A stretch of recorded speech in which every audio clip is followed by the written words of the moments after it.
অন্তর্বর্তী সরকারকে পুনরায় সমর্থন এবং ব্যবসা ও উন্নয়ন সহযোগিতা বৃদ্ধির জন্য দ্বিপাক্ষিক সম্পর্ক জোরদার করার আগ্রহ প্রকাশ করেছে জাপান। জাপানের পররাষ্ট্র বিষয়ক সংসদীয় উপমন্ত্রী ইকুইনা আকিকো রাষ্ট্রীয় অতিথি ভবন যমুনায় সাক্ষাৎকারে প্রধান উপদেষ্টা ডক্টর মোহাম্মদ ইউনূসকে এই বার্তা জানান। আকিকো জানান, জাপান বাংলাদেশের সঙ্গে সম্পর্ককে গুরুত্ব দেয় এবং সবসময় সমর্থন দিয়ে আসছে। বাংলাদেশের প্রতি প্রতিশ্রুতি পুনর্ব্যক্ত করা এবং দ্বিপাক্ষিক সম্পর্ক আরও দৃঢ় করা সফরের উদ্দেশ্য বলে অভিমত ব্যক্ত করেন আকিকো।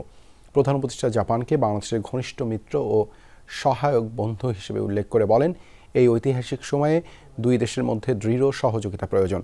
বলেন, জাপান বাংলাদেশের একক বৃহত্তম দ্বিপাক্ষিক উন্নয়ন অংশীদার, যা বছরের পর বছর ধরে বাংলাদেশের সামাজিক ও অর্থনৈতিক উন্নয়নে ধারাবাহিক ও উদার সহায়তা দিয়ে আসছে।